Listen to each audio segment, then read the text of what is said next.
All right, so today we are looking at this, the 4 HP Mixing Flask by Threetom Modular. And this is a utility mixer that does a little bit more than your standard run-of-the-range utility mixer out there. It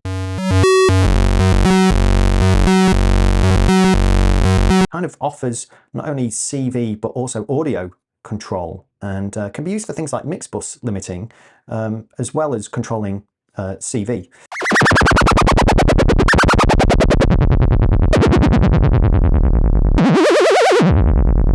And yeah, it implements this kind of soft clipping, limiting circuit within there, inspired by their Doppio module as well, which you might want to check out. Obviously, Threetom are very familiar with their MS22 filter, which is the MS20 kind of replica. I've got 2 of those and absolutely love them. With this, you've got 3 inputs, A, B, and C, and 1 output.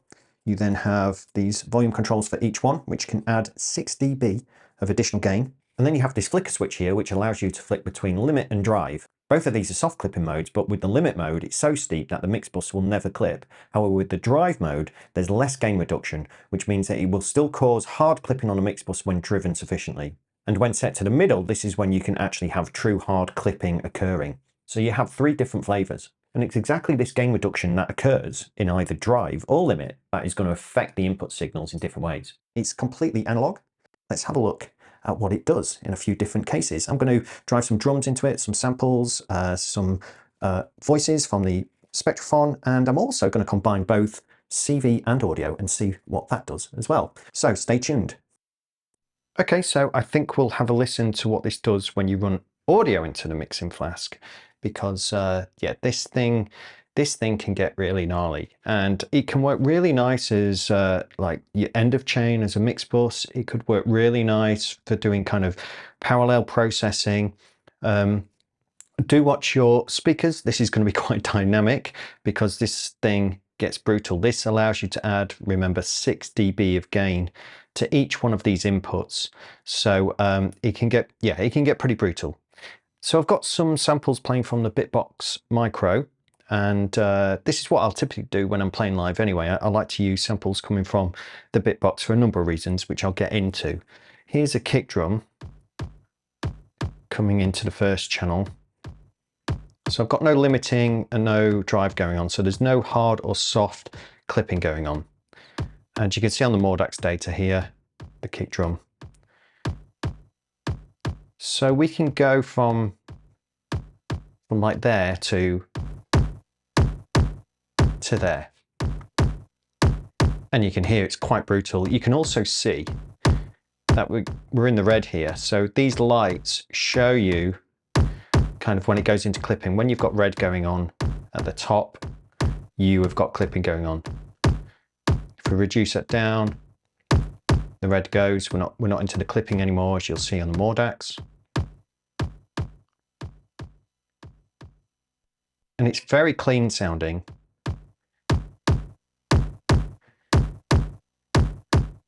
You know, it doesn't kind of bring up a load of extra noise. Now, if I was to go into the limit mode, which is a soft clipping mode, but offers a much higher degree of gain reduction.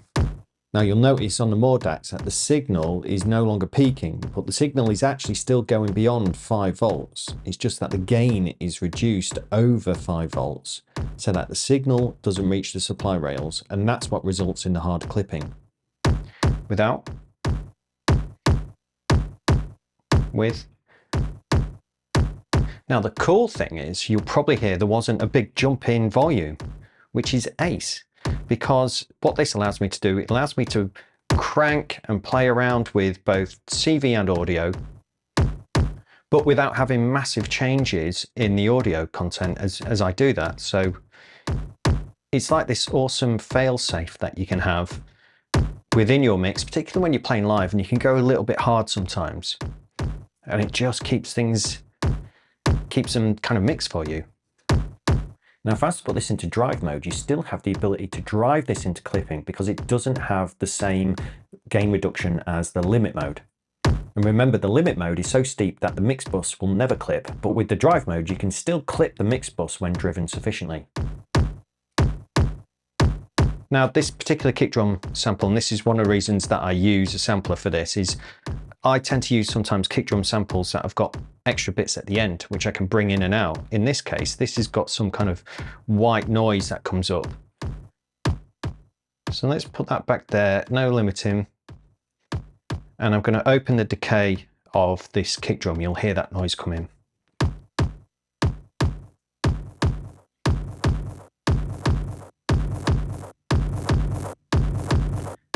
And that's something I'll do when I'm playing live. I'll open and close that, and just creates a bit of dynamics when you're playing live.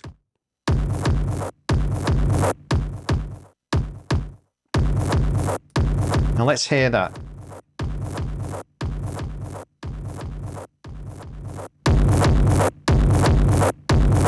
Yeah. Let's put the limit on.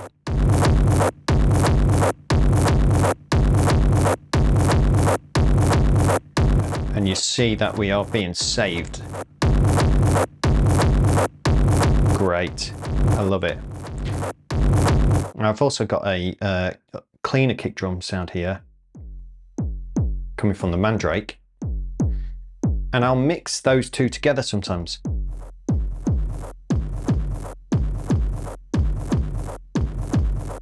So you have a kind of clean kick drum sound and then like a distorted one.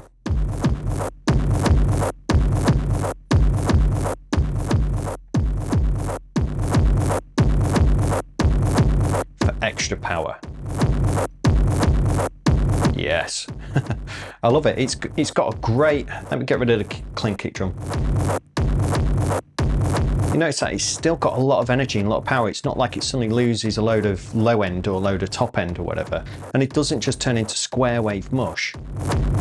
It kind of carries the character of any sound that's going into it really well. Here's a snare drum coming into channel 2.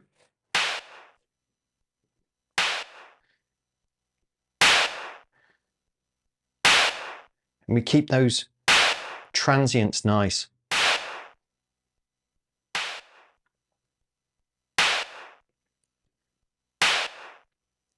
Now with this sound, let's maybe add some reverb to it or something.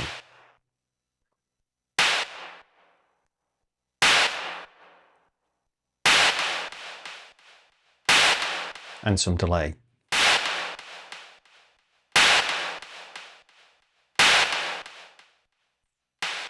And it really glues that reverb, delay and the sample together.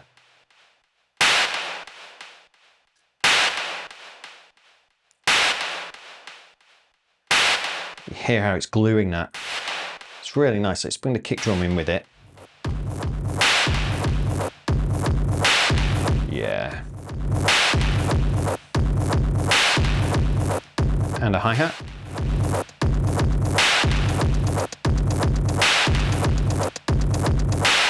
And I've got a synth part just for context.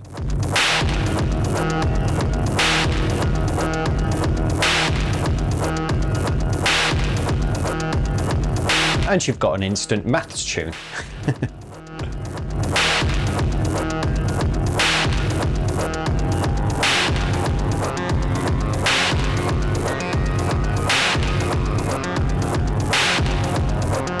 Bring in a clean kick drum with it.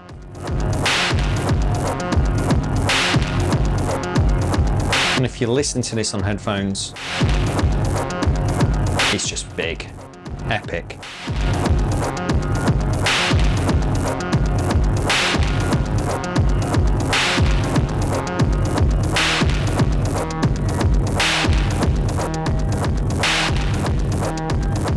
Nice. It's the hi-hat on its own. With the synth line.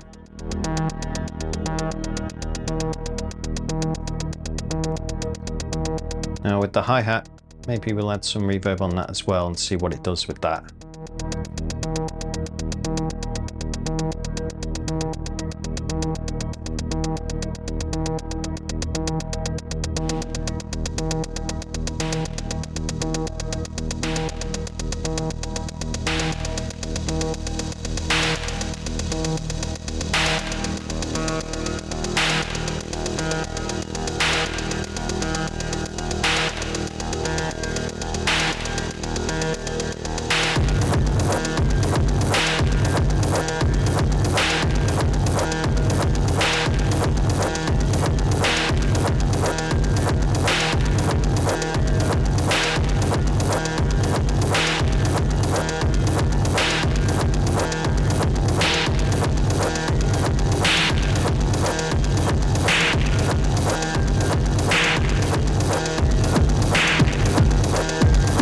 There's the real kick drum with it.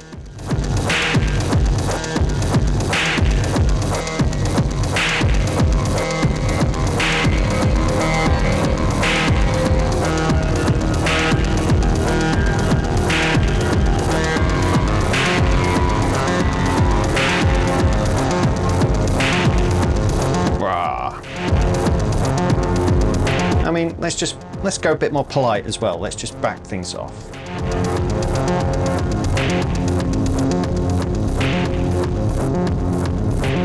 Let's get rid of that reverb on the hi-hats and stuff. It's a little bit much.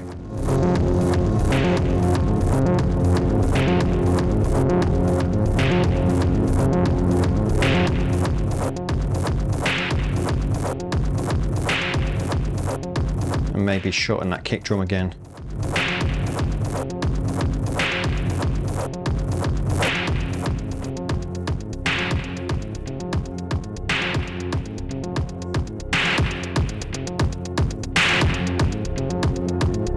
Just turning my outputs here, so I'm just mindful of how dynamic this is.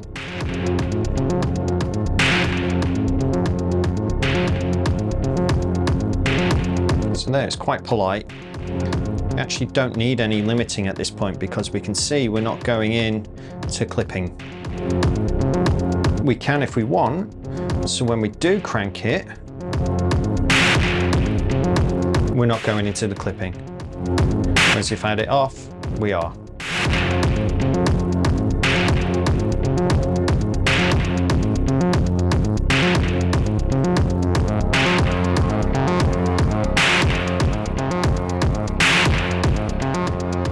It's easy to get carried away because I love the sound of how it kind of soft clips and stuff. So they're in quite a polite situation there.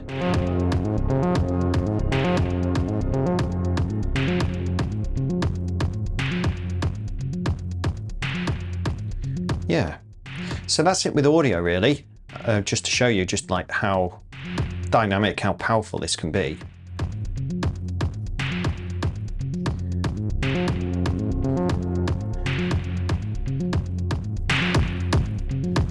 Now what I'm going to do now is I'm just going to do a little bit of patching. I'm going to take this whole mix of the synth and the drums and I'm going to plug it all into a single channel to see how it's gluing that all together as well.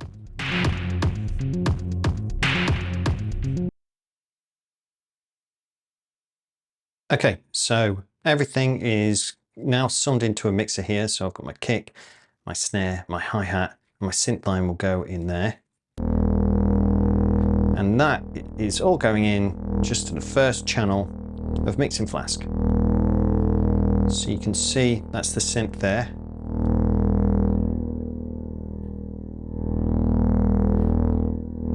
It just brings out these lovely extra harmonics, I guess. I mean, I've got the limit on, so it's without it, you can see it's not actually clipping, but even so, that extra 6 dB is just adding this extra grunt.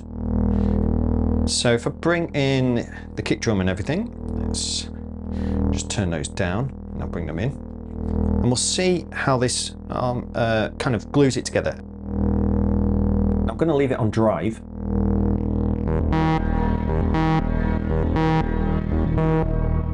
Bring in the kick.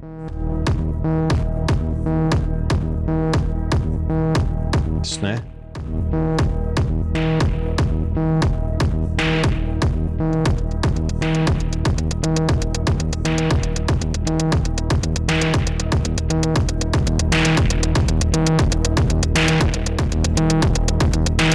This is soft clipping now.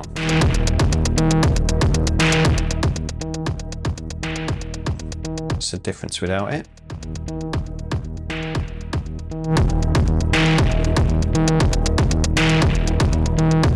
And to my ears, it sounds like it kind of pushes certain frequencies out the way when it's stressed a bit more. It's like those hi-hats get moved out the way by the snare and the kick drum, almost kind of like glue compressing it a little bit for you.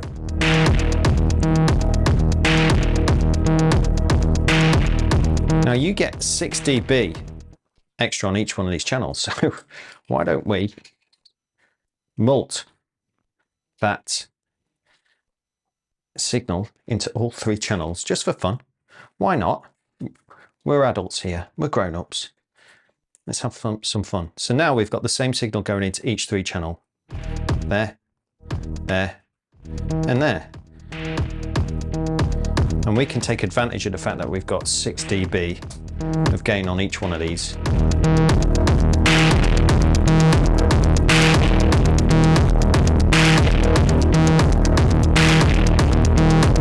We're limiting. Without the limiting, you can see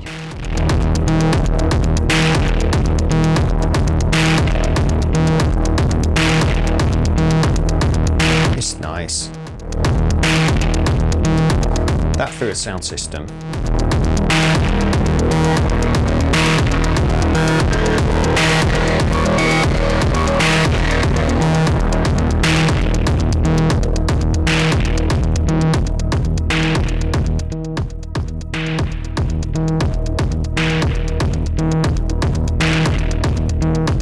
Yeah. So, I mean, I know I'm being quite extreme here.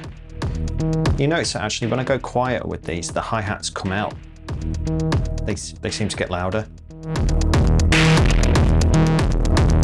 As opposed to there. It's all kind of glued and mushed together. Go down there and suddenly the hi-hats are too loud.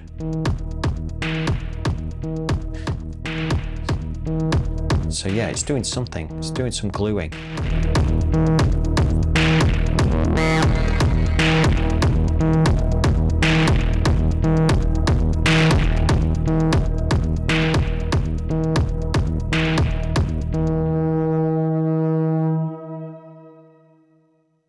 Okay, so here I am using 2 sine waves from the Make Noise Spectrophone.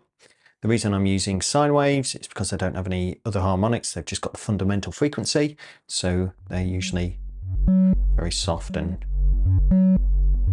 lovely. Now, you're going to have to probably turn your speakers up or use your headphones here, just because at a low level, I don't want to take it into any kind of additional distortion or have them in any way kind of clip. We know what a sine wave sounds like. It's nice and round. But as I increase this,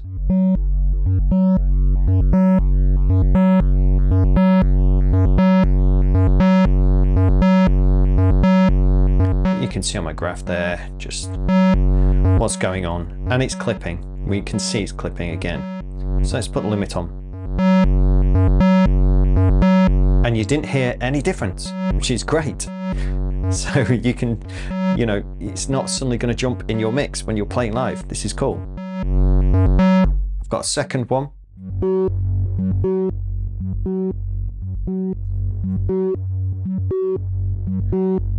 And even just by having a little bit of this one up,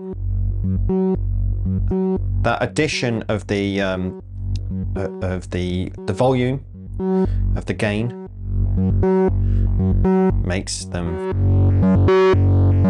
go all lovely. Nice. So that's it limiting. That's with the soft clip.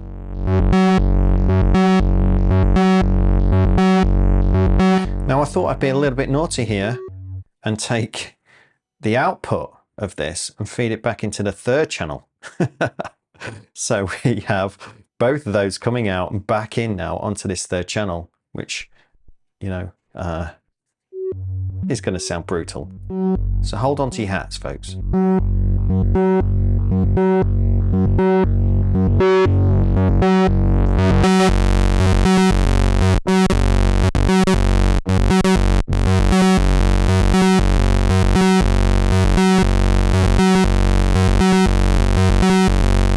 And they're just sine waves.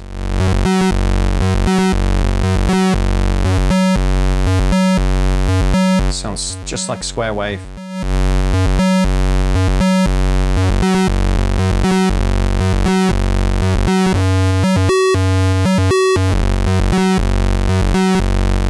It's just gluing it together as well.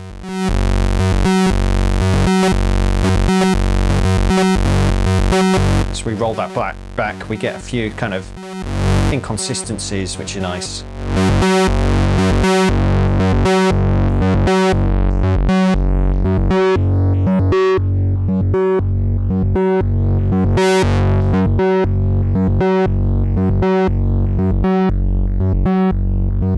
So, you know, if you think of another way that you could use this, you might have your lead line going on from your oscillator, mult that out, plug it into this, crank it, sit it underneath your other oscillator for just like some extra big low end. And if you've ever seen me play live, this is how I'm achieving that kind of effect. When I'm playing live, for me, you've got to have that kind of studio sound. Well, for my productions anyway.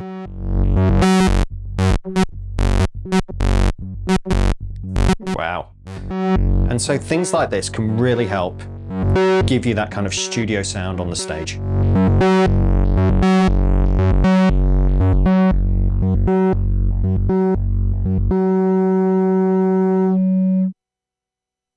Okay, so same patch, I've just basically took the audio output of the Spectrophone and run it into channel 3 here. So Spectrophone, CV of the sine wave, CV of random, and they're all going to get added together and go into the modulation input of the partials of the Spectrophone, and then we're going to hear the output of it.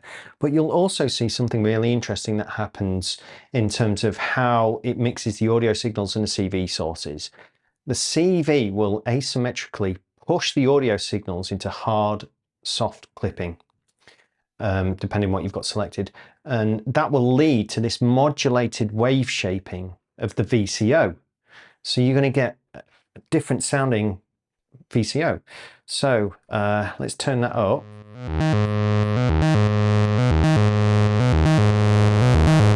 So that's just the sound of the oscillator going back in to it and modulating the partials. And then when we add the sine wave, see what's happening.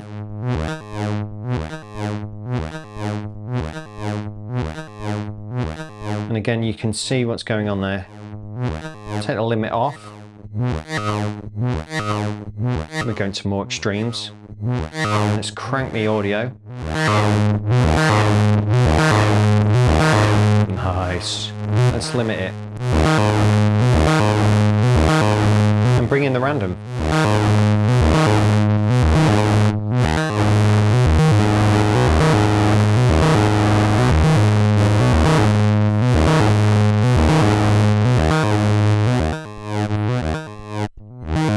And so by playing with these, you're just going to get different tone.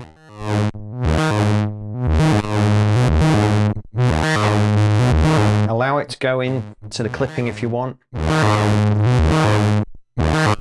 Put it in drive mode.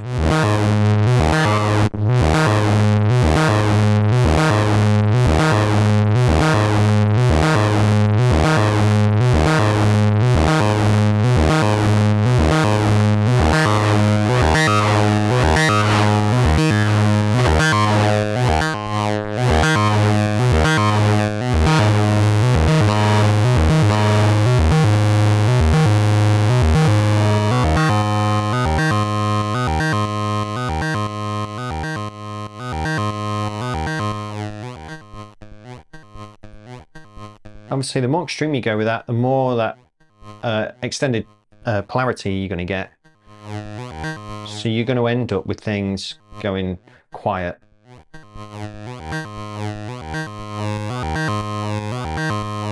When you've got the audio in, it kind of masks that for you.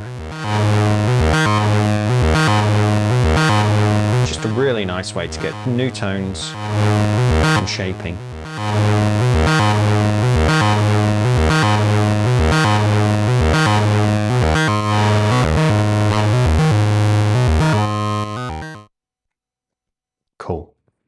Okay, so here's another obvious example of how that CV can kind of be controlled. So we've got the Spectrophone, and I've just got the output of this going, of the Mixing Flask going into the volt per octave input of the Spectrophone. So this is going to control the pitch. I've got a sine wave just coming in, or no, actually it's an envelope coming in from MATTHS here, and as I turn it up,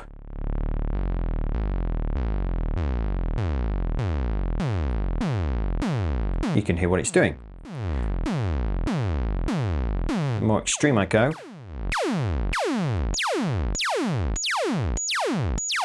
it's going really, really high. Sorry about the speakers. You notice we turn on limiting, and it's restricting, it's not going as high now.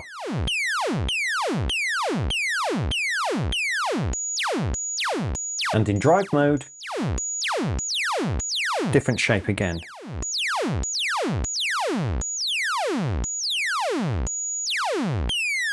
So depending on what your needs are, and whether you want to introduce steep limiting so the mix bus will never clip, or just use the drive mode which enables the mix bus still to clip, then you have a choice. I've also got from Juniper, I think this is a, what is this? Yeah, it's another sine wave running faster. Let's add that into the mix.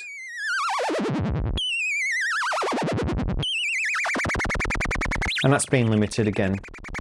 Take the limiting off. And you hear how we're kind of in this kind of non-musical range. Well, it is for what I'm doing here. Whereas maybe that's a bit more musical. But I am being extreme with this.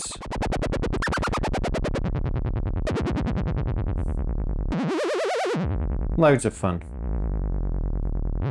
And of course, don't forget, you could take the output of this back into itself and just go wild.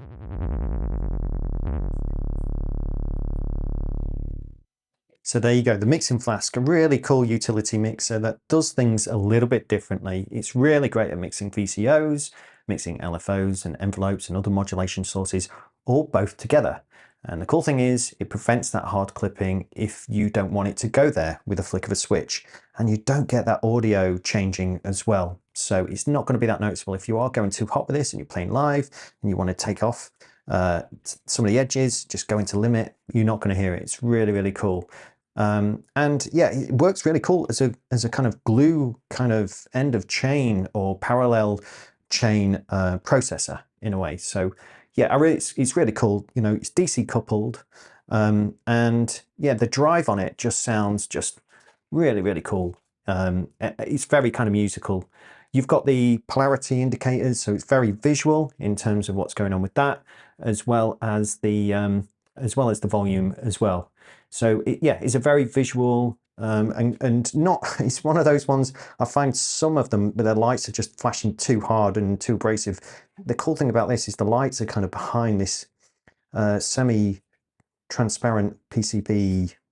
I think it is kind of Perspex-y thing. So even though they're quite bright colours and really useful to see, they're not too in your face.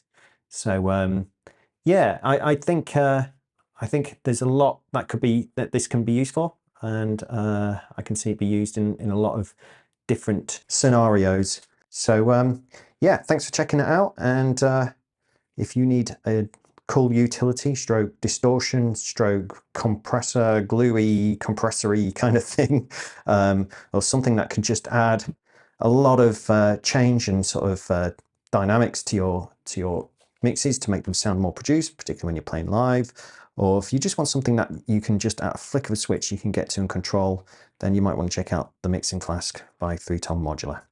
Thanks for watching. Leave any questions below, any comments, and please do like and subscribe. Your support is most appreciated. Nice one.